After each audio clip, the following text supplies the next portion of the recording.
안녕하세요. 캔들피그와 김하백의 나불대화 시간입니다. 우리가 알면서도 잘 놓치는 부분이 있는데요. 흔히 전문가라면 자신의 주장을 소신있게 말할 거라고 생각하잖아요. 그런데 사실 그게 그렇게 쉬운 일은 아닙니다. 주로 이야기하는 이해관계의 그런 측면 말고요. 자타공인 전문가로 인정받는 사람들은 그 위치에 올라오기까지 많은 노력과 시간을 들여온 사람들입니다. 그런 만큼 명성에 흠집이 가거나 전문성에 의심을 받는 행동들을 가능하면 잘 안 하는데요. 무슨 말이냐면 자신의 전망이나 주장이 나중에 틀린 것으로 드러날 경우 명성에 타격을 받기 때문에 웬만하면 여러 전문가들과 비슷한 주류의 의견에 편승하는 주장을 내는 경우가 많습니다. 그 주류의 의견이 틀린 걸로 드러났을 때는 그래도 수가 많기 때문에 같이 묻어갈 수 있고요. 맞추면 또 그것대로 업적이 되니까요. 괜찮은 방법이죠. 이것 말고도 우리가 자주 보는 것처럼 방향성 다른 여러 이야기를 동시에 하고는 나중에 드러나는 상황에 맞춰서 자기가 지속적으로 주장해왔던 것처럼 그렇게 말하는 경우도 덜어 있죠. 특히 사회가 혼란스럽고 한 치 앞을 전망하기 힘들 때 그런 모습은 두드러집니다. 그런 이유로 저는 나중에 맞고 틀리고는 전혀 신경 안 쓰고 전문가를 볼 때 자신의 전문성에 맞는 소신 있는 의견을 내는 그런 전문가들을 주의 깊게 보는 편인데요. 과거 저희 영상에서도 한번 소개해드렸던 적이 있는데 미 정보당국의 자문금융 전문가인 제임스 리카즈가 그런 부류의 전문가 중에 한 명입니다. 의견을 확실히 주장하는 편이죠. 코로나19 팬데믹 초반만 하더라도 지역을 봉쇄하고 그로 인해 경기 침체가 심해지니까 거의 모든 전문가들이 경기가 확실히 살아날 때까지 양적 완화를 해야 한다고 했습니다. 당연히 그 당시에는 인플레이션 걱정 따위는 없었던 게 대세였고요. 그런데 그때 제임스 리카즈는 지역 봉쇄를 하면서 생기는 그런 침체를 막자고 엄청난 돈을 풀어댈 게 아니라 개인 차원에서 방역 수준을 좀 올리고 자연 면역에 초점을 맞추고 일상이 유지되도록 해야 한다는 주장을 했었습니다. 그 당시만 해도 이거 말도 안 되는 소리를 한 이상한 사람처럼 비춰졌는데요. 그 사람이 그런 말 했던 이유는 이렇습니다. 봉쇄 조치를 하더라도 어차피 완벽한 방역이 불가능하기 때문에 이건 코로나 상황을 더 길게 끌고 갈 뿐이고 이렇게 방역 조치로 침체를 막자고 푼 돈들이 심각한 인플레이션 문제를 만들 거고 그 이후에 경제를 침체에 빠뜨릴 거라고 했죠. 그리고 침체 상황에서 지정학적 문제가 심화되면서 물리적인 전쟁 가능성을 높일 거라고 했습니다. 이런 이야기들을 우크라이나 러시아 전쟁 터지기 전인 2021년도에 다 했다는 겁니다. 그 사람 책에서도 그 이야기를 했었고요. 의견이 톡톡 튀는 사람이기는 한데 이 사람 이야기는 한번 들어볼 만한데요. 이런 제임스 리카즈가 이번에는 공급망 위기를 집중적으로 다룬 솔드아웃이라는 책을 발간했습니다. 거기서 이런 이야기를 했는데요. 2035년까지 앞으로 10년 이상 공급망 위기가 지속될 거고 이 공급 위기를 해결 못하면 금리 인상을 해도 물가는 못 잡을 거라고 했는데요. 특히 글로벌 공급망의 중요한 위치를 차지하고 있는 한국 같은 경우에 이 공급 사슬 문제가 더 중요할 수 있다고 했습니다. 우리가 거의 습관적인 표현처럼 공급망 위기 하는데 오늘은 이 공급망에 대한 이야기를 한번 나눠보도록 하겠습니다. 반갑습니다. 김하백님. 네, 안녕하세요.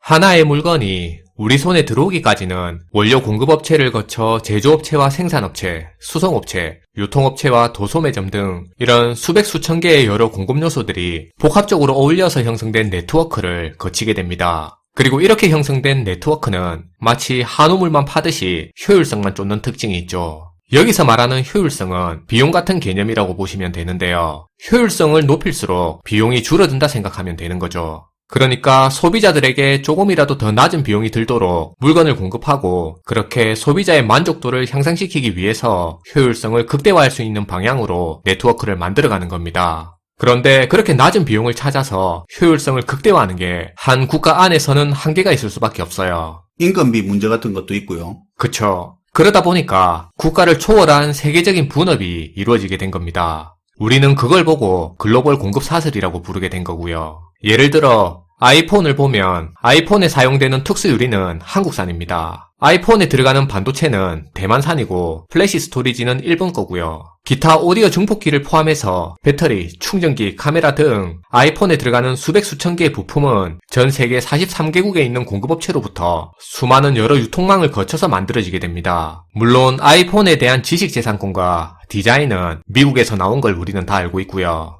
이렇게 글로벌 공급 사슬이 갖춰지게 되면서 세계가 효율성이라는 같은 목적을 가지고 마치 하나의 팀인 것처럼 기술력과 자금 조달은 금융산업이 발달한 선진국에서 생산은 값싼 노동력을 제공할 수 있는 신흥국을 통해서 더 좋은 제품을 더 빨리 그리고 더 싸게 만들 수 있게 된 겁니다. 우리는 그동안 이런 글로벌 공급 사슬이 제공한 혜택을 더 저렴한 비용을 쓰면서 잘 누리고 있었어요. 그런데 이게 예전처럼 그렇게 작동하기가 어려워지면서 공급망 위기라는 말이 나오게 된 겁니다. 구체적으로 공급망 위기를 좀 피부에 다가오게 예로 하나 들었으면 좋겠는데요. 네. 앞에서 글로벌 공급 사슬의 특징이 마치 한우물만 파듯이 낮은 비용을 찾아 효율성을 추구하게 된다고 했잖아요. 효율성을 높이는 가장 좋은 전략은 업무적으로 중복되고 반복되는 부분을 없애고 줄여나가는 거예요.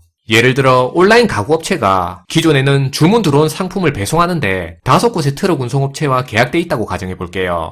근데 그걸 이제 업체 2군데다가 운송 물량을 늘려서 몰아주는 겁니다. 그러면 가구업체 입장에서는 관리해야 할 업체 수도 줄고 소수업체에 분산된 물량을 몰아주니까 가격 흥정도 가능해서 운송 비용을 낮출 수 있는 거죠. 아, 그것도 똑같은 일을 여러 업체가 나눠서 하는 거네요. 한쪽에 물량을 몰아주면 그게 효율적인 건 맞기는 하네요. 근데 듣자마자 바로 약점도 커지는 게 느껴지는데요. 바로 그거예요. 이렇게 중복되는 부분을 줄여나가면서 효율성을 추구하다 보면 정작 공급망 안에서의 안정성을 잃어가게 될 수 있는 그런 치명적인 문제점에 노출될 수 있다는 겁니다. 예를 들어 앞에서 가구업체가 갖춘 공급사슬은 운송 물량을 트럭 운송업체 2곳에다가 몰아줘서 운송 비용을 낮춘 효율성을 높인 공급망인데요. 이게 기존에 아무 변수 없이 잘 돌아갈 때는 전혀 문제가 없습니다. 그런데 만약에 갑자기 운송업체 한 곳에서 파업이 일어난다든지 홍수와 같은 자연재해나 화재 발생 등으로 만일 업체 한 곳에서라도 차질을 빚으면 취약성을 극명하게 드러내면서 공급사슬에 큰 균열을 일으킵니다. 다른 운송업체랑 계약하면 되잖아요. 질문 잘하셨는데요. 사실 공급망 문제 이야기하면 그렇게 되묻는 경우도 많아요. 소량 구매하는 소비자 입장에서는 좀 덜 다가올 수도 있는데요. 앞에서 가구업체가 기존에 5곳의 운송업체와 거래하다가 2곳으로 줄이면서 효율성을 올렸다고 했잖아요. 그랬죠. 네. 2곳에다 물량을 몰아주고 운송 단가를 낮추고 거기다가 장기 계약까지 하면 비용은 더 낮아지겠죠. 당연히 운송업체 입장에서도 물량이 많아지니까 작은 차 2대로 움직일 거 큰 차 하나로 움직이니까 비용을 줄일 수도 있고 장기 계약까지 하니까 안정적인 매출이 가능해서 또 비용을 줄일 여지를 찾아낼 수 있겠죠. 자, 그런데 가구업체와 계약이 끊긴 나머지 운송회사들은 어떻게 될까요? 앞에 가구업체와 두 운송회사가 계약한 것처럼 그 운송업체들도 가능하면 많은 물량을 장기 계약하는 업체와 거래해서 비용을 낮추려고 하고 제품 운송을 맡기는 회사들도 운송 비용을 낮추기 위해서 고정 물량을 장기적으로 주는 선택을 합니다. 그리고 장기 거래를 못하는 운송회사들은 비용 경쟁에서 밀리고 사라지기도 할 거고요. 그러면 살아남은 운송회사들은 시간이 지나면서 어떻게 변해갈까요? 많은 물량을 장기 계약으로 하다 보니까 운송이 특화될 수도 있겠죠. 바로 그거예요.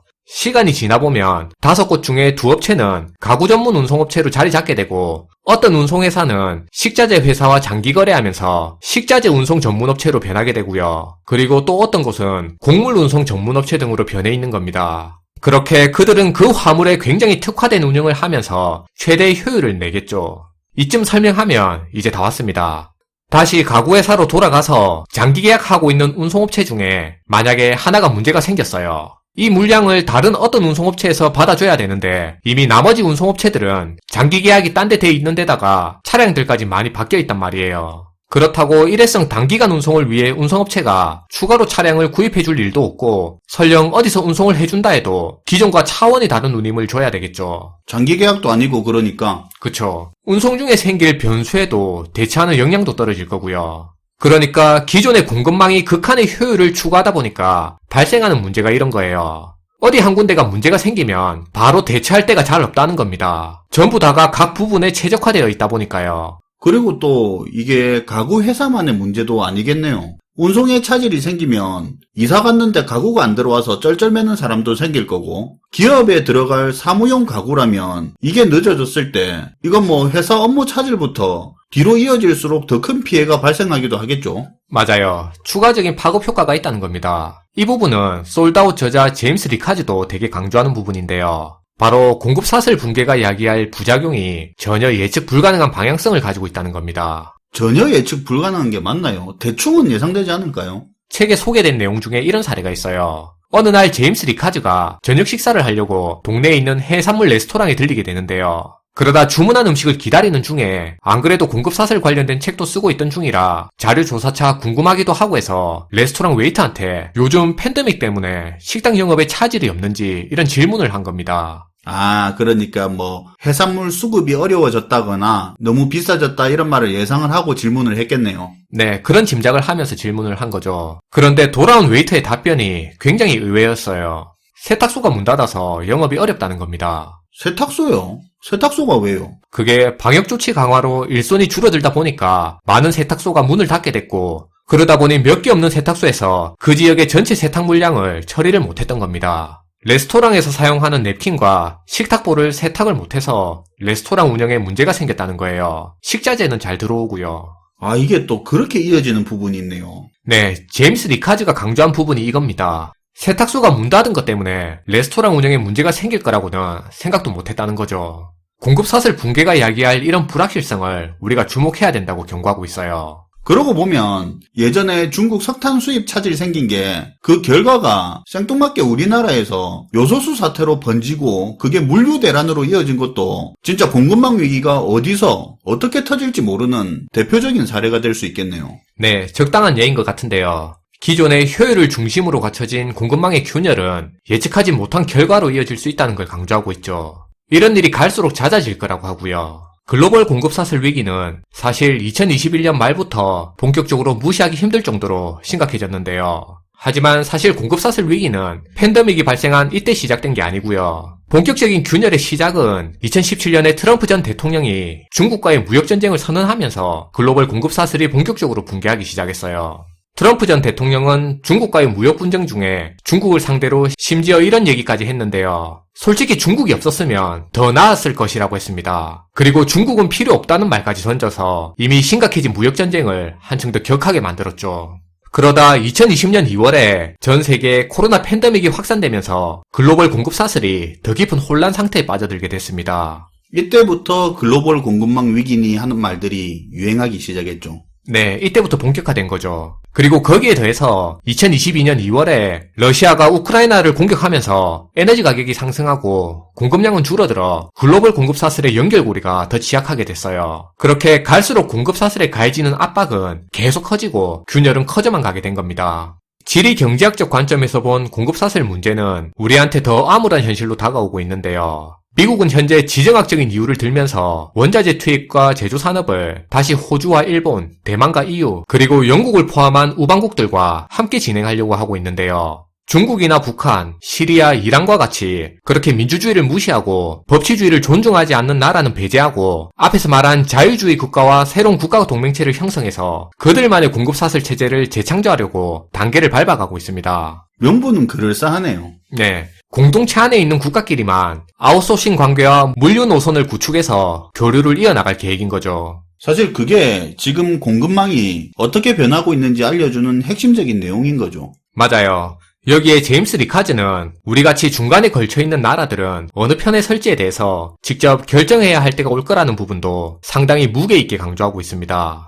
미국 재무장관인 옐런은 2022년 4월 13일에 열린 대서양 협의회에서 연설을 했는데요. 여기서 전체주의 국가를 배제한 이러한 형태의 새로운 공급사슬을 가리키면서 미국을 중심으로 동맹국들끼리 핵심 기술을 공유하고 공급사슬을 구축한다는 의미로 프렌드 쇼어링 기반의 공급사슬이라고 언급하기도 했습니다. 어쨌든 기존의 자유로운 무역과 개방된 해외 투자, 그리고 물적 인적 측면에서 제약 없이 교류가 가능했던 그런 공급사슬 체제에서 이제는 자유주의 국가와 비자유주의 국가로 나뉘어서 새로운 국가 네트워크로 재구성될 건데요. 그럼 지금까지 우리가 누리던 글로벌 공급사슬 체제의 혜택은 파괴되어 갈 거라고 경고하고 있고요. 곧 우리 곁의 현실로 다가올 거라고 예측하고 있습니다. 다가올 침체에 대비하기 위해서 책에 몇 가지 조언이 제시되고 있는데요. 조금 더 심도 있게 알아보기 위해서 이 책을 들여다보는 것도 괜찮을 것 같다는 생각입니다. 네, 잘 들었습니다, 김하백님. 네, 감사합니다. 제임스 리카즈가 이번에 지은 책 솔드아웃의 내용 일부 이야기를 해봤는데요. 현재는 금리, 물가 이런 부분에 시선이 집중이 많이 되어 있는데 오히려 공급망의 문제가 앞으로 더 중요해질 거라는 부분은 관심이 가는 것 같습니다. 한번 관심 가져보는 것도 좋을 것 같습니다. 시청해주셔서 감사하고요. 지금까지 나불대화 시간이었습니다.